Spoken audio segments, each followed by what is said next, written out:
करहु अनुग्रह सोई बुद्धि राशि शुभ गुण सदन बंदौ गुरु पद पदुम परागा सुरुचि सुबास सरस अनुरागा मंगल भवन अमंगल हारी उमा सहित जहि जपत पुरारी सुमेर शिवा शिव पाई पसाऊं वरनौ रामचरित सित चाऊं पानी ग्रहण जब कीन महेशा हर्षे तब सकल सुरेशा कवन सो काज कठिन जग माही जो नहीं होई तात तुम पाही राम काज लगी तब अवतारा सुनता ही भयाऊं पर्वताकारा। हे महादेव, इस जगत में बाबा, इस जीवन बाबा न कोई कार्य कठिन है, न ही कोई कार्य संभव है भैया। सारे कार्य सरल और संभव हो जाते हैं बाबा, अगर आपकी कृपा हो जाए। रावण क्रोध अनल निज श्वास समीर प्रचंड जरत विभीषण राख्यो दीनहु राज अखंड जो संपत्ति शिव राव नहीं दीन दिए दसमात सोई संपदा विभीषण नहीं सकुच देवी रघुनाथा मंगल भवन अमंगल हारी उमा सहित जहि जपत पुरारी। विभीषण जी महाराज आए थे तो बड़े भयग्रस्त थे, व्याकुल थे, कभी हंसते कभी रोते। आनंद इस बात का कि जा रहे हैं भगवान श्री राम के यहाँ, उनकी शरण में, और भय रावण का। लेकिन जब प्रभु के पास विभीषण जी महाराज पहुंचे तो जैसे जलते हुए कि कोई बचा ले, बहुत घोर विपदा हो लगे कि अब तुरंत मृत्यु ही हो जाएगी, जल करके भस्म हो जाएंगे, और उस जलने से पहले ही कोई बचा ले तो जीवन कितना त्राहिमाम त्राहिमाम करके आनंद वाला हो जाएगा। रावण का शत्रु बच नहीं सकता। रावण के क्रोध को सब जानते हैं, रावण के बल को सब जानते हैं, और विभीषण जब बैरी हो गए तो सारा संसार कहने लगा कि अब विभीषण की खैर है। लेकिन अचानक विभीषण क्या करते हैं, भगवान श्री राम की शरण में पहुंच जाते हैं और भगवान अपने हृदय से उनको लगा लेते। रावण क्रोध अनल निज श्वास समीर प्रचंड जरत विभीषण राखे दीन राज अखंड। रावण के क्रोध से जलते हुए विभीषण की रक्षा भगवान श्री राम ने किया, और रक्षा ही नहीं किया, दीन है वो राज अखंड, लंका का अखंड राज्य भी दे दिया। जैसे मान लो कि हम भयग्रस्त होकर के प्रभु की शरण में पहुंचे और भगवान ने हमारे भय को ही नहीं दूर किया, हमको शक्तिशाली भी बना दिया। ये राम जी की शरण की विशेषता है कि भगवान की शरण में जब हम त्राहिमाम त्राहिमाम करके जाएंगे, भगवान की शरण में जब हम छल कपट को छोड़ करके जाएंगे, तो भगवान सिर्फ अपने शरण में लेकर के हमारे भय को ही नहीं दूर करेंगे, उस लायक, उस सामर्थ्यवान सामर्थ्य हमारा ऐसा बढ़ा देंगे, उस लायक बना देंगे कि फिर कभी हमको जीवन में किसी से डरने की आवश्यकता नहीं।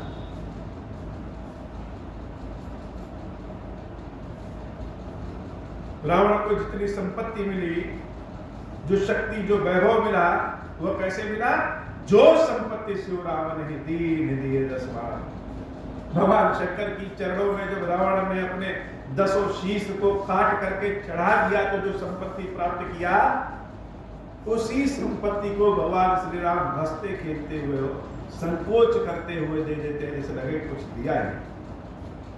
बाबा कहते हैं, हे देवी, इतने कृपालु भगवान श्री राम की शरण में कोई न जाए और इधर उधर भटकता रहे, भगवान की शरण में कोई न जाए, यह सब जानने, समझने, सुनने के बाद भी, राम की कथा, राम जी की कथा का श्रवण करने के बाद भी,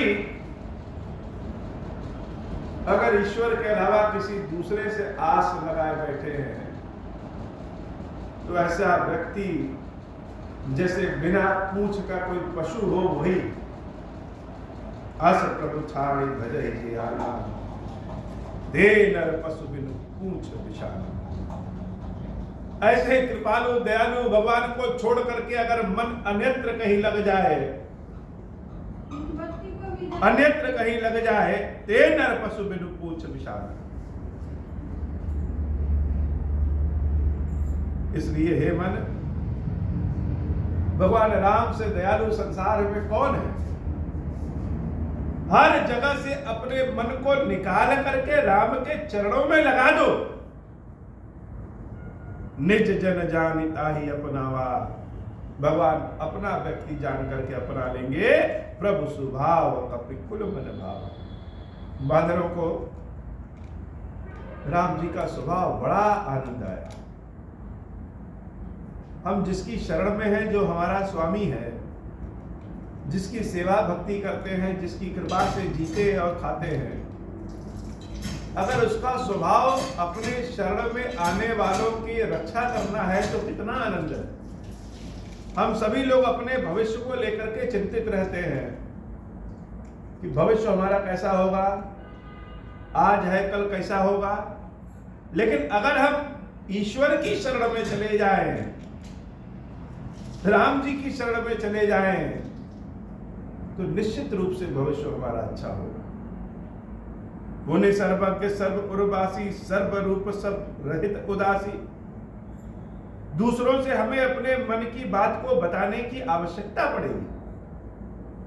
हो सकता है कि हम अपने मन की बात को बता ही ना पाए। बहुत बार तो ऐसा होता है कि व्यक्ति कहना कुछ और चाहता है और सामने वाला समझ कुछ और जाता है। हम अपने भाव को लेकर के जब किसी के पास पहुंचते हैं तो उम्मीद करते हैं कि हमारे भाव को वह समझे, और पता चला कि हमारे भाव को समझने के अलावा उसने कुछ और समझ लिया तो सब अनर्थ हो जाएगा, उल्टा हो जाएगा। और यही होता भी है। बहुत से लोग अपनी बातों को बता नहीं सकते, लाजवश, संकोचवश, या यह भी कह ले बताने आता ही नहीं। और बहुत से लोग ऐसे हैं जो बताने के बाद भी समझ नहीं पाते।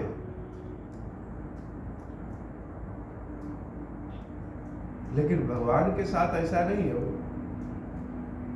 भगवान के समक्ष पहुंचने के बाद उनसे कुछ कहने की भी आवश्यकता नहीं है। बिना कहे वह सब जाने जाते हैं। क्यों कहने की आवश्यकता नहीं है? क्योंकि पुण्य सर्वज्ञ सर्व उर्वासी। भगवान तो सर्वज्ञ है, और सर्वज्ञ ही नहीं, सर्व उर्वासी, सबके हृदय में वास करने वाले, सर्व रूप सब रहित उदासी। हर रूप में है, पत्थर के रूप में है, मूर्ति के रूप में है, चैतन्य के रूप में है, वृक्ष के रूप में है। जिस रूप में चाहे उस रूप में भगवान है। लेकिन हर रूप में होने के बाद भी क्या? उदासी। उदासी का मतलब हमारे कर्म में हस्तक्षेप नहीं करते। ईश्वर का बड़ा ही तात्विक संकेत है। बहुत सुंदर संकेत भगवान शंकर ने देवी पार्वती को दिया हम सब कहते हैं कि अगर केदारनाथ गए, बहुत लोग गए और आपदा में मर गए, तो क्या महादेव में शक्ति नहीं है जो बचा ले? महादेव जी के मंदिरों को जब विदेशी शक्तियों द्वारा तोड़ा जा रहा था, तो क्या महादेव जी में शक्ति नहीं है कि वह बचा ले? तमाम तरह के तर्क वितर्क करते हैं। उन सारे तर्कों का जवाब इसी में है कि पुण्य सर्वज्ञ सर्व उर्वासी और सब सर्व रूप सब रहित उदासी। भगवान तो हर जगह है, तोड़ने वाले में भी और टूटने वाले में भी।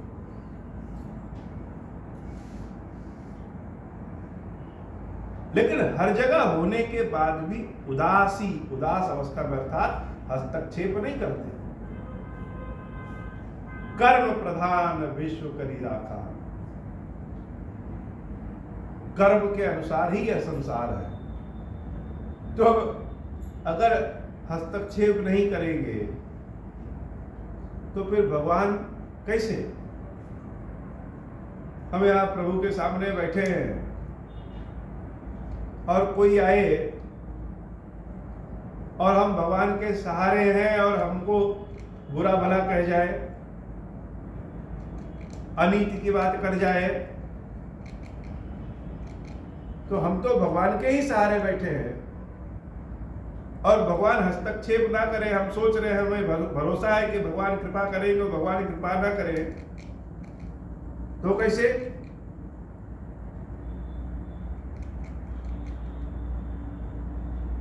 यही तो सूत्र है कि ईश्वर है लेकिन उदासी अवस्था में, हस्तक्षेप करने वाले नहीं है।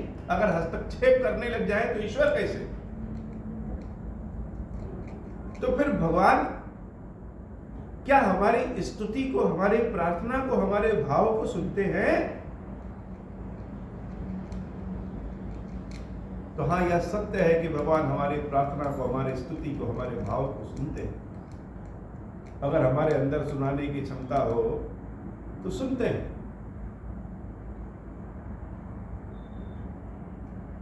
लेकिन सुनाने की क्षमता तभी होगी जब ईश्वर की कृपा प्राप्त हो।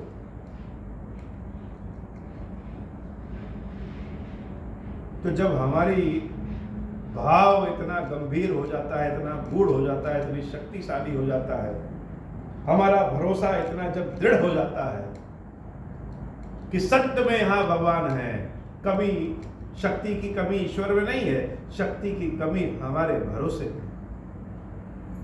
हम ही को विश्वास नहीं हो पाता है कि सत्य में भगवान यहां है। हम तो आशा में मानी हुई, विश्वास में मानी हुई भक्ति में सेवा पूजा कर रहे हैं, लेकिन जिस दिन यह मानी हुई आशा, मानी हुई विश्वास, जाना हुआ विश्वास हो जाए, मान ले, जान जाएं कि हाँ, खीरेश्वर महादेव इस स्थान पे विराजित हैं और हमारी प्रार्थना, हमारी कथा, हमारी सेवा, हमारी स्तुति सब सुनते और ग्रहण करते हैं। जिस भाव से हम कहते हैं उस भाव को समझते हैं, दूसरे दिन निराशा आशा में बदल जाए हो।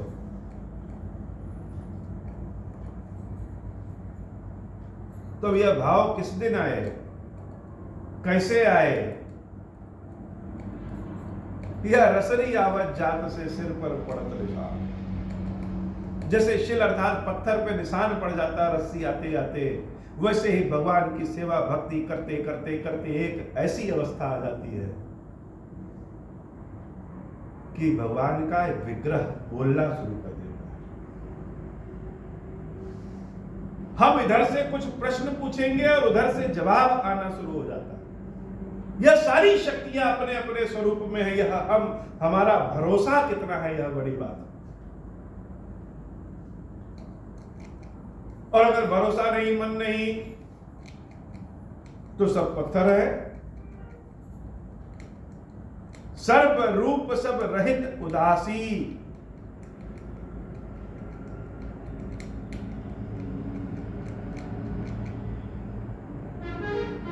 बोले बचन नीति प्रतिपालक, कारण मनुज धनुज कुल घालक, सुन कपीस लंकापति वीरा, कह विद तरिय जलधि गंभीरा। विभीषण जी महाराज भाव में डूबे हैं, तो रामचंद्र जी उनको हंसाने खेलने के लिए, भाव से निकालने के लिए प्रश्न पूछ रहे हैं कि हे विभीषण, कह विद तरिय जलधि गंभीरा, सुनु कपीस लंकापति वीरा। ये जो हमारे सामने समुद्र है इतना बड़ा, कोई ऐसा उपाय बताओ कि हमारे सारे बानरी सेना जो इतने बहादुर है वह सब इस पार से उस पार जा सके। कौन सा उपाय किया जाए? सबको तोड़ने आता नहीं, सबको तैरने भी नहीं आता, और भगवान ऐसा तो कर नहीं सकते कि जिनको तैरने नहीं आता, जिनको उड़ने नहीं आता, उनको इस पार छोड़ दो। हम लोग मनुष्य होते तो क्या करते कि जो उस पार जा पाएगा उसी को ले चलो, बाकी सबको छोड़ो, कोई काम के नहीं, जाहिल है। लेकिन ईश्वर ऐसा नहीं करते हो, राम जी ऐसा नहीं करते। जो उनकी शरण में आ गया है, चाहे उसके पास लड़ने की शक्ति हो, बुद्धि हो, न हो, लेकिन जो भगवान की शरण में आ गया, इस पार से उस पार भगवान ही ले जाएंगे। छोड़ते नहीं, ऐसा नहीं कि छोड़ दो, जो योग्य होगा उसी को ले चले हो। तो भगवान प्रश्न पूछ रहे विभीषण से, किसके लिए? सबके लिए। सुनु कपीस लंकापति वीरा, कह विद तरिय जलधि गंभीरा, शंकुर मकर उरग झस जाती, अति अगाध दुस्तर सब भाग। जो उनकी सेना में है सिर्फ उन्हीं के लिए नहीं कि उस पार कैसे जाएंगे। इस समुद्र के अंदर जो जीव रहते हैं, सांप रहती हैं, मछलियां रहती हैं, मगरमच्छ रहते हैं, और तमाम तरह के जो जीव रहते हैं, कोई ऐसा उपाय बताओ कि इन जीवों को भी परेशानी न हो और हमारी सेना भी उस पार चली जाए। अब सारे लोग हैं और भगवान ने पूछा किससे? विभीषण से, कि उपाय बताओ कि इस पार से उस पार कैसे जाएं। जिसका नाम भवसागर से पार करा देता है, वह विभीषण से पूछ रहा है कि उपाय बताओ। और विभीषण जी महाराज भी उपाय क्या बता रहे हैं, यह सोचने विचारने वाली बात है कि अपने राजा की मुंह देखी लोग बात करते हैं, स्तुति करहि सुनाई सुनाई। ऐसी बात कहें जो बात ठीक लगे, लेकिन विभीषण ऐसी बात नहीं कहते। विभीषण वह बात कहते हैं जो बात ठीक है। तो बड़ा सुंदर जवाब दिया विभीषण जी महाराज ने, कह लंकेश सुनहु रघुनायक, कोटि सिंधु शोषक तव सायक। हे राम जी, या क्या ऐसे करोड़ों सागर को आप सोखने की क्षमता रखते हैं? कोटि सिंधु शोषक तव सायक, एक तीर चला देंगे तो ऐसे करोड़ों सागर सूख जाए। लेकिन राम का यह स्वभाव नहीं है कि अपने कार्य को बनाने के लिए दूसरे को सुखा दे। यह तो रावण का स्वभाव है। राम की जगह रावण होता तो वह यह कर सकता था, लेकिन राम का स्वभाव नहीं है कि अपना काम बनाने के लिए बाकी सबको सुखा दे। जदपि तदपि नीति असि गाई, विनय करिय सागर सद जाए। यद्यपि नीति कहती है कि आपको इस समुद्र को सुखा देना चाहिए, लेकिन फिर भी मैं कहता हूं, मेरी नीति यह कहती है, आपके स्वभाव की नीति यह कहती है कि विनय करिय सागर सद जाए। सागर को सुखाने की अवस्था आएगी तो यह बात की बात है। विनय करिए सागर सद जाए। आपको सर्वप्रथम जाकर के सागर से विनय करना चाहिए और रास्ता बनना चाहिए, उसी से उपाय पूछना चाहिए। भला रावण से कोई यह कहने का हिम्मत करता है कि आप सागर से विनती करो? सबने तो कहा कि देवी सीता को वापस कर दो, वापस कर दो, वापस कर दो। रावण कहां सुन रहा है? लेकिन राम कैसे शासक है, राम क्या स्वभाव कैसा है कि राक्षसी स्वभाव का व्यक्ति भी, जो शत्रु पक्ष से आया अभी तुरंत, वैसा व्यक्ति भी राम से अपने सुझाव को कहने की हिम्मत करता है।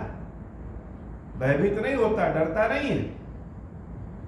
जो राम को ठीक लगे वह बात कहने की आवश्यकता नहीं है, जो बात ठीक है वह बात कहने की आवश्यकता है। प्रभु तुम्हारे कुल गुरु जलधि कहाई उपाय विचार, बिन प्रयास सागर तरही सकल भार कपिधार। हे भगवान, कोई बुराई नहीं। सागर तो आपके कुल में बड़े हैं, उनके नाम के, सगर के नाम से आपके कुल में है। और अगर बड़ों के समक्ष जाकर के विनती किया जाए तो उससे इज्जत घटती नहीं, बढ़ जाती। बिन प्रयास, बिना किसी प्रयास के ही सागर तरही सकल भाल कपिधारी। सारी सेना बिना प्रयास के ही इस पार से उस पार चली जाएगी। तो जाइए समुद्र से विनती करिए। और राम जी कैसे हैं? राम जी भी रावण की तरह नहीं है कि रावण कोई ऐसा सुझाव दे तो मार के भगा दे। सबकी बातों को राम सुनते हैं, और सुनने का मतलब यह जरूरी नहीं है कि वह कर भी दें। बहुत लोग से सुझाव मांगो तो सुझाव नहीं देंगे, और बहुत लोग सुझाव देंगे तो चाहेंगे कि जो हम सुझाव दिए उसको मान लिया जाए। अगर उन्होंने सुझाव दिया और उस सुझाव को नहीं माने तो बैरी हो जाते हैं, अगली बार सुझाव नहीं देंगे। उनको लगता है कि हमारा अपमान हो गया, हमने सुझाव दिया और मेरी बात को नहीं माना गया। तो सुझाव देने वाले को भी खुले मन से सुझाव देना चाहिए कि जो हमारी बुद्धि को समझ में आ रहा है, जो हमको सही लग रहा है, वह सुझाव हम दे रहे हैं। मेरे हिसाब से यह बात सही है। मानने वाला माने तो भी ठीक, न माने तो भी ठीक। ऐसा नहीं है कि नहीं माना तो मेरा बैरी हो गया। और राम जी क्या कह रहे हैं? सखा कही तुम नीकी उपाय, करिए दैव जो होई सहाय। हे मित्र, तुमने बहुत सही बात कही कि सागर के समक्ष जाकर के विनती करो, करिए दैव जो होई सहाय। अपने कर्म को करते रहना चाहिए,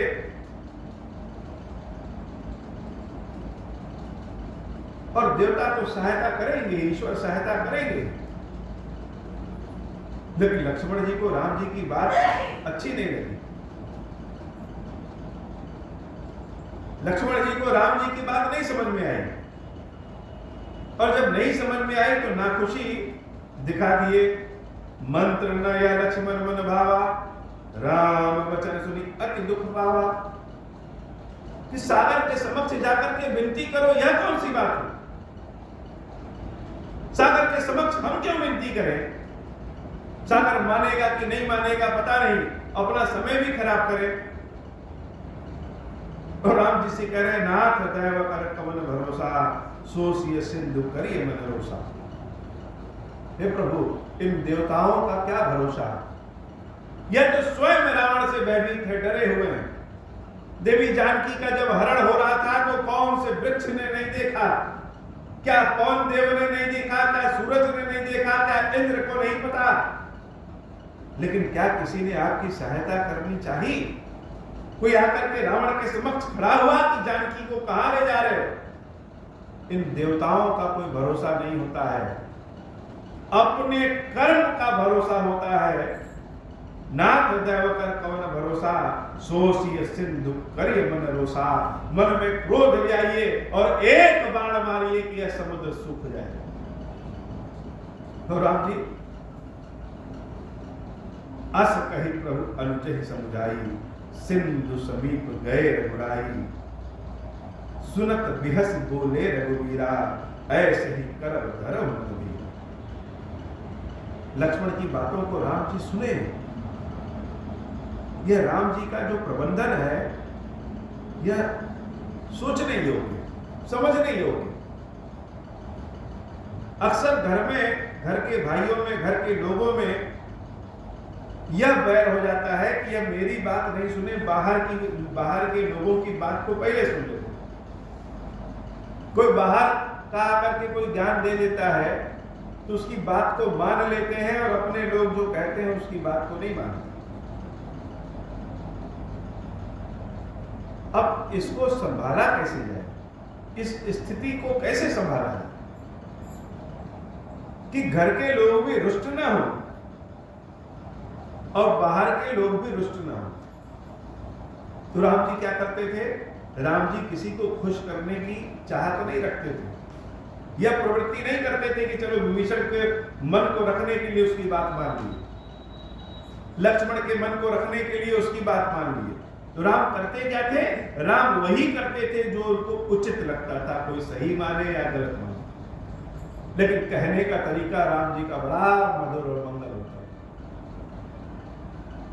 लक्ष्मण जी कहते हैं कादर मन कहूं एक अधारा दैव दैव आलसी पुकारा, कि जो आलसी लोग होते हैं वह देवताओं को पुकारते हैं कि आओ रक्षा करो रक्षा करो रक्षा करो। जिनके पास शक्ति नहीं होती है वह कहते हैं देवताओं से रक्षा करो रक्षा करो रक्षा करो। जो कर्म वाले व्यक्ति होते हैं, जो सामर्थ्यवान होते हैं, वह अपना कर्म स्वयं करते हैं, कुंडली और देवताओं के भरोसे नहीं रहते। हे प्रभु एक बाण चलाइए और समुद्र को सुखा डालिए। राम जी मुस्कुरा रहे हैं, सुनत बिहस बोले रघुवीरा ऐसे ही करब धर्म मन दिया। हम लोग अपने छोटों को तुरंत समझाना शुरू कर देते हैं। कोई छोटा है, उसने कोई बात किया, तुरंत अपने तर्क से उसके तर्क को काट देंगे। तो परिणाम क्या होता है? छोटा जो है अपने मन में और पाल लेता है जहर। तो राम जी ने क्या किया? कभी कभी किसी बातों को सुन लेना चाहिए और तर्क नहीं देना चाहिए। तर्क से और जहर बढ़ता है।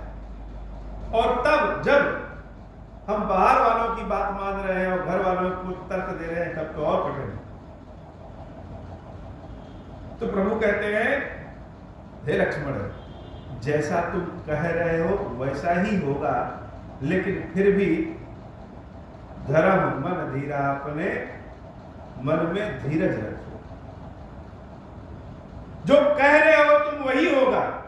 लक्ष्मण क्या कह रहे हैं? लक्ष्मण कहने का मतलब यह नहीं है कि समुद्र को सुखा डालो। लक्ष्मण जी के भी मन के, लक्ष्मण जी के भाव को समझें। लक्ष्मण जी का भाव यह नहीं है कि समुद्र को सुखा ही डालो।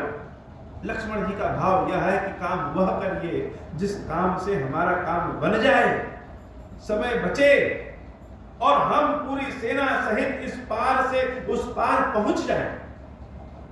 राम जी ने भाव समझा लक्ष्मण का, तत्व तो समझा लक्ष्मण का। लक्ष्मण की जगह हम लोग रहते तो हम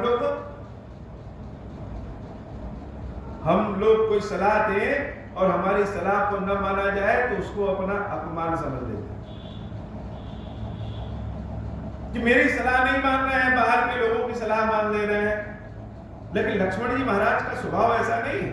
मुंह से कड़वा बोल रहे हैं लेकिन भाव उनका यही है कि इस पार से उस पार चले जाए, विभीषण से जलन नहीं। अस कही प्रभु अनुजहि समुझाई, सिंधु समीप गए रघुराई। समुद्र के किनारे भगवान गए, अपने आसन को बिछा करके कुश के आसन को बिछाया और बैठे। प्रथम प्रणाम कीन सिर लाई, बैठे पुनि तट दर्भ दसाए। राम जैसा व्यक्तित्व, राम जैसा व्यक्तित्व जो सामर्थ्यवान होने के बाद भी धैर्य के साथ समुद्र के पास जाकर के बैठ गया। किस लिए? प्रार्थना करने के लिए, उस पार जाने दो। यही तो है रामायण, यही तो राम कथा है, यही तो राम कथा का सूत्र है कि कवन सो काज कठिन जग माही, जो नहीं होई तात तुम पाही। संसार में ऐसा कौन सा काम है जो कठिन है? वो समुद्र की लहरें बहुत वेग से चल रही है और समुद्र पे प्रभाव किसका? समुद्र पे प्रभाव तो रावण का है। सारे दिक्पाल, सारे देवता किसके अधीन है? रावण के। त्रिलोकी का राजा कौन है? रावण। तो निश्चित रूप से समुद्र पे भी प्रभाव रावण का। और जब समुद्र के पास राम गए विनती करने, तो सोचिए उस समय सबके सोचने की स्थिति क्या हो कि जिसकी पत्नी को रावण उठा ले गया, वो इतने कष्ट में है। यह जानने के बाद कि हमारी पत्नी कहां है, उसके बाद भी धैर्य बनाए रखे हैं सिर्फ इसलिए कि हमारी समूची सेना इस पार से उस पार हो सके। किसी बानर के मन में यह ना है कि वह उड़ नहीं सकता, इसलिए भगवान ने छोड़ दिया। भगवान चाहते तो केवल पक्षियों की सेना बनाते जो इस पार से उस पार उड़ जाए। किसी पुष्प को जब प्रभु को चढ़ाते हैं तो सुंदर सुंदर ताजे ताजे फूल जब भगवान को चढ़ाइए तो अपना मन भी प्रसन्न होता है, लेकिन उसी में कोई ऐसा फूल मिल जाए जो मुरझाया है, उसको निकाल करके बाहर फेंक दीजिए। तो क्या वह पुष्प यह नहीं कहता है कि आज हमको भगवान के समक्ष सिर्फ इसलिए नहीं चढ़ाया गया क्योंकि हम सूखे हुए हैं, हमारे अंदर गुण नहीं है? तो एक बार उस पुष्प को उठा के देखिए और एक बार स्वयं को उठा के देखिए कि क्या हमारे अंदर गुण है। हम तो चाहते हैं कि हम भगवान के बगल में बैठे रहें, लेकिन अगर सिर्फ गुणों की बात होने लगे तो शायद मुरझाए हुए फूल से भी बेकार हो। लेकिन चाहते कहां है? भगवान के बगल में बैठ जाए। चाहते क्या है कि भगवान हमारे ही इशारे पे चले। हमने कहा यहां बैठ जाओ तो भगवान बैठे, हम कहें कि भगवान ये खा लो तो खा ले, हम कहें कि भगवान ये जल पी लो तो पी ले, हम कहें कि पूड़ी खाओ तो पूड़ी खाएं, हम कहें तो रोटी खाओ तो रोटी खाएं। और कभी कभी ऐसा भी होगा कि मिश्री खिला के पेट भर दे, स्वयं घर में गरम गरम घी का पराठा और भगवान के लिए क्या? मिश्री। तो ऐसा भाव हमारा हो जाता है कि हम चाहते हैं कि ईश्वर भी हमारे ही इच्छा से चले, और कोई दूसरा जब अपनी इच्छा से चलना चाहता है तो उसको निकाल के बाहर। 10 पुष्पों के बीच में एक पुष्प कोई मिल जाए बेकार, उसको उठा करके बाहर फेंक। लेकिन राम जी ऐसा नहीं करते। ऐसा नहीं कि जान गए कि समुद्र के उस पार जाना है तो सेना ऐसी बनाए जो पक्षियों की हो, जो उड़ सके। हनुमान जी महाराज के कंधे पे बैठे और उस पार चले जाए। क्यों? क्योंकि मेरी सीता उस पार है। विपरीत परिस्थिति में भी राम धैर्य नहीं छोड़ते। जो राम की शरण में पहुंच गया वह सूखा हो, मुरझाया हो, उल्टा हो, सीधा हो, राम किसी को छोड़ते नहीं हो। जो बंदर दीनहीन है, उड़ नहीं सकते, चल नहीं सकते, दौड़ नहीं सकते, उनको भी राम छोड़ते नहीं है। उन बांदरों के लिए जाकर के समुद्र से विनती कर रहे हैं कि रास्ता दे दो। कितना बड़ा व्यक्तित्व है भगवान का, क्या शिक्षा दे रहे हैं हम सबको भगवान। विनती शुरू हो गई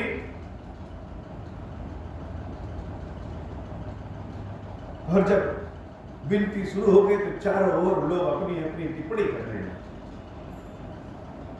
यह भगवान है। मूर्ख व्यक्ति से भी पूछो कि समुद्र के आगे विनती करे तो कहेगा नहीं, विनती नहीं की जाती। तैर करके जाओ, उड़ करके जाओ, सुखा करके जाओ, विनती करने से कैसे हो। सब लोग अचरज में हैं, लेकिन राम तो वही करते हैं जो उचित है। और इधर विभीषण जी महाराज जब आए थे तो विभीषण की जासूसी करने के लिए रावण ने अपने कुछ गुप्तचरों को विभीषण के पीछे पीछे भेजा। जब विभीषण पहुंचे तो उनके पीछे रावण के गुप्तचर भी पहुंच गए। और रावण के गुप्तचरों ने जब विभीषण की स्थिति को देखा कि राम तो उसको अपने हृदय से लगाए हैं, और जिस लंका को रावण ने अपने बल पे बनाया, भगवान शंकर से मांगा, लोगों से छीन करके इकट्ठा किया, जिस लंका में सोने की नगरी कहा जा सकता है, जिस लंका को कहा जाता है इतनी विकसित है कि अयोध्या भी उसके सामने कुछ नहीं।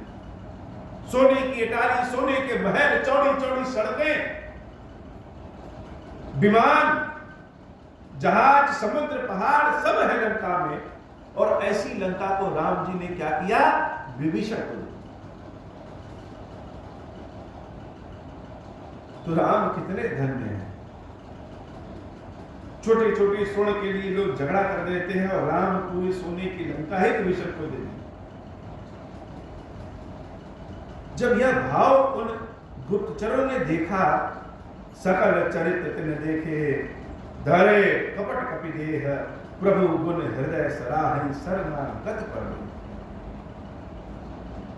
उन गुप्तचरों ने क्या किया?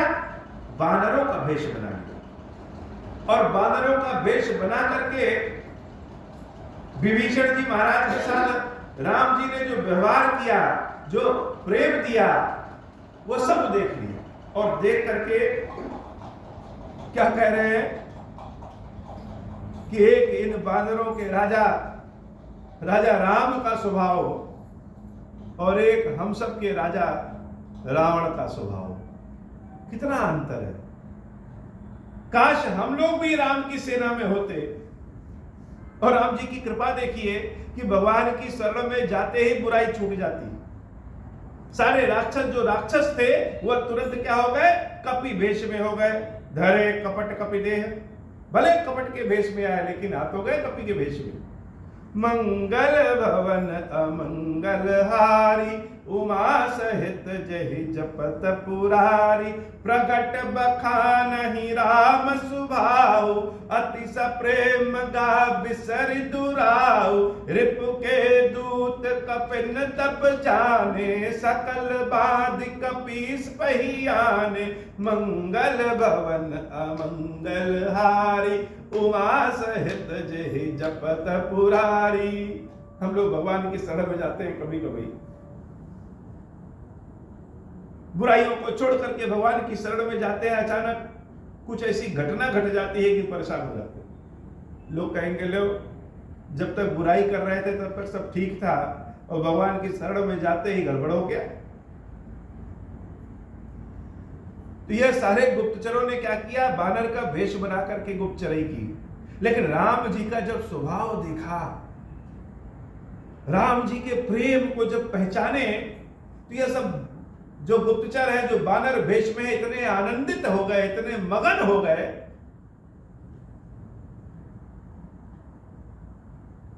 कि यह भूल गए कि हम लोग राक्षस हैं।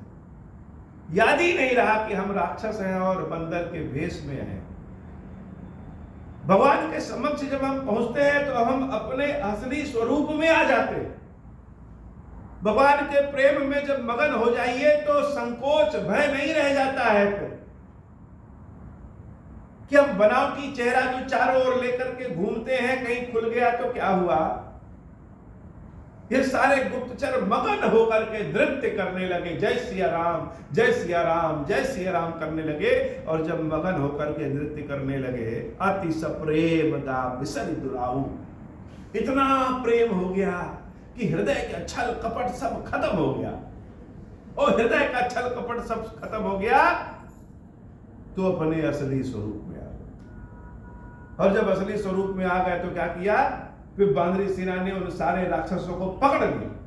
रिपु के दूत कपिन तप जाने, सकल बाधि कपीस पहियाने। सब पकड़ करके सुग्रीव जी महाराज के पास ले गए कि हे महाराज ये जासूस हैं। सुग्रीव जी महाराज के पास जब गए तो सुग्रीव जी महाराज बड़े क्रोधित हुए, उन गुप्तचरों को मारने लगे और कहे ऐसा करो, इनका नाक कान काट करके रावण के पास भेज दो। बहु प्रकार मारण कपि लागे, दीन पुकारत तदपि न त्यागे। बांदरों के अंदर तो क्रोध है कि कहीं राक्षस मिल जाए, कहीं रावण मिल जाए तो मारने लगे। तो आज यह रावण का गुप्तचर मिल गया तो मारने लगे।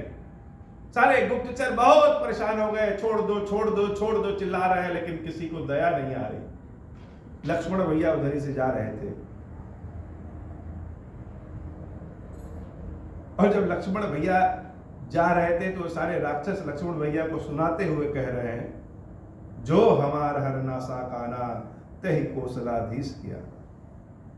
जो हमारा कान नाक काटेगा उसको रामचंद्र जी की शपथ है। और रामचंद्र जी की शपथ कान में जैसे लक्ष्मण जी के गई, लक्ष्मण जी तुरंत उन राक्षसों के पास पहुंचे। सुन लक्ष्मण सब निकट बोला है, दया लागी हंसी तुरंत छोड़ा है। लक्ष्मण जी रावण नहीं है। उन राक्षसों को देख करके उनको दया लगी, सारी बानरी सेनाओं से उनको छुड़ाया और उन राक्षसों से कहे, रावण कर दी जहु यह पाती, लक्ष्मण बचन बाजु कुल घाती, कि मेरा यह पत्र अपने राजा रावण को दे देना, जाकर के कह देना कि लक्ष्मण ऐसा कह रहे थे। कहो मुखागर मूढ़ सन मम संदेश उदार। ये जो संदेश भेज रहे हैं बड़ा उदार है। उस मूर्ख रावण से मेरा यह उदार संदेश कह देना, सीता दई मिलहु नता आया आवा काल तुम्हारा। सीता माता को दे दे अथवा समझ ले कि उसका काल आ गया। मंगल भवन अमंगल हारी, उमा सहित जहि जपत पुरारी। मंगल भवन अमंगल हारी, उमा सहित जहि जपत पुरारी। मंगल भवन अमंगल हारी, उमा सहित जहि जपत पुरारी। हे बाबा, आज की कथा इतनी ही। श्री खीरेश्वर महादेव जी, खीरेश्वरी मैया जी हम सब के ऊपर बाबा कृपा करें। अब हूँ प्रसन्न प्रभु मोह पर, नाथ दीन पर नेहूँ। निज पद भगति देहु प्रभु, पुनि दूसर बर देहूँ। तब माया वश जीव जड़, संतत फिरहि भुलान। हम पर क्रोध न करिय प्रभु, कृपा सिंधु भगवान। शंकर दीन दयाल, अब हम पर हो कृपाला। साप अनुग्रह होई जहि विधि, नाथ थोरहि काला। दीन दयाल विरुद्ध संभारी, हरहु नाथ मम संकट भारी। जहि विधि होई नाथ हित मोरा, करहु सुबेगी जानी दास मैं तोरा। राम राज बैठे त्रैलोका, हर्षित भय गए सब शोका। जे सकाम नर सुनहि जगावे, सुख संपत्ति नाना विधि पावहि। जो इच्छा करी हम मन माही, हरि प्रसाद कछु दुर्लभ नाही। मंगल भवन अमंगल हारी, उमा सहित जहि जपत पुरारी। हे भगवान शंकर, आप ऋण पातक दुर्भाग्य और दरिद्रता आदि की निवृत्ति के लिए तथा संपूर्ण पापों का नाश करने के लिए मुझ पर प्रसन्न होइए। मैं दुख और शोक की आग में जल रहा हूँ, संसार भय से पीड़ित हूँ, अनेक प्रकार के रोगों से व्याकुल और दीन हूँ।